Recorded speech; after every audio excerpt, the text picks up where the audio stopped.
ഈശോമിശിഹായ്ക്ക് സ്തുതിയായിരിക്കട്ടെ. വിശുദ്ധ യോഹന്നാൻ അറിയിച്ച സുവിശേഷം 20-ാം അധ്യായം 21-ാം വാക്യം. പിതാവ് എന്നെ അയച്ചതുപോലെ ഞാനും നിങ്ങളെ അയക്കുന്നു. ഇന്ന് പന്തക്കുസ്ത തിരുനാളാണ്. തിരുനാളിന്റെ മംഗളങ്ങൾ ഏറെ സ്നേഹത്തോടുകൂടി ഏവർക്കും നേരുന്നു. ആത്മാവിന്റെ അഭിഷേകത്താല് ഈ ഭൂമിയില് ദൈവവചനം പ്രഘോഷിക്കാനായിട്ട് നമുക്ക് എല്ലാവർക്കും സാധിക്കട്ടെ എന്ന് അച്ഛൻ ആത്മാർത്ഥമായിട്ട് പ്രാർത്ഥിക്കുന്നു. യേശു ശിഷ്യന്മാരെ വിടുമ്പോൾ അവർക്ക് പരിശുദ്ധാത്മാവിന്റെ അഭിഷേകം നൽകുന്നുണ്ട് അല്ലെ. പിതാവ് ഈശോയെ അയച്ചതുപോലെ ഈശോ തന്റെ ശിഷ്യന്മാരെ അയക്കുകയാണ്. എന്തിനു വേണ്ടിയാ? പിതാവിനെ കുറിച്ച് മറ്റുള്ളവർക്ക് പങ്കുവെച്ചു കൊടുക്കാനായിട്ട്. എങ്ങനെയാണ് ഇവർക്ക് ഈ ഒരു ഉത്തരവാദിത്വം നിർവഹിക്കാനായിട്ട് സാധിക്കുക? ആത്മാവിന്റെ അഭിഷേകം ഉണ്ടാവണം. അതുകൊണ്ടാണ് ഈശോ അവരോട് പറയുന്നത്, നിങ്ങൾ കാത്തിരിക്കണം, നിങ്ങൾക്ക് ഒരു സഹായകനെ ഞാൻ നൽകും.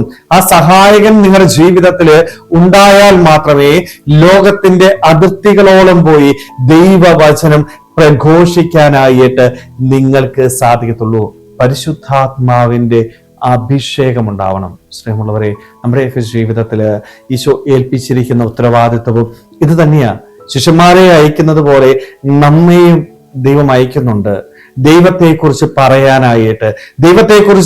പറയാനായിട്ട് എനിക്ക് സാധിക്കണമെങ്കിൽ എൻ്റെ ജീവിതത്തില് ആത്മാവിന്റെ അഭിഷേകം ഉണ്ടായിരിക്കണം.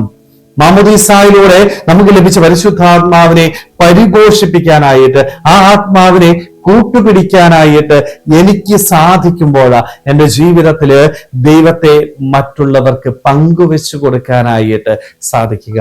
സ്നേഹമുള്ളവരെ, നമ്മുടെയൊക്കെ ജീവിതത്തില് ഈശോ നമ്മളെ ഏൽപ്പിച്ച ഈ ഒരു ഉത്തരവാദിത്വം എത്രമാത്രം നിറവേറ്റാനായിട്ട് സാധിക്കുന്നുണ്ട് എന്ന് ആത്മശോധന ചെയ്യാനായിട്ട് പറ്റണം. അതുകൊണ്ട് ദൈവം ഏൽപ്പിച്ച ഈ ഉത്തരവാദിത്വം സന്തോഷത്തോട് നിർവഹിക്കുവാനായിട്ട്, ആത്മാവിനാൽ നിറഞ്ഞ് മറ്റുള്ളവർക്ക് ദൈവത്തെ പങ്കുവെച്ചു കൊടുക്കാനായിട്ട് നമുക്ക് ഓരോരുത്തർക്കും ആത്മാർത്ഥമായിട്ട് ആഗ്രഹിക്കുമ്പോൾ ശ്രമിക്കാം. ദൈവം നമ്മളെല്ലാവരെയും സമൃദ്ധമായിട്ട് അനുഗ്രഹിക്കട്ടെ. ആമേൻ.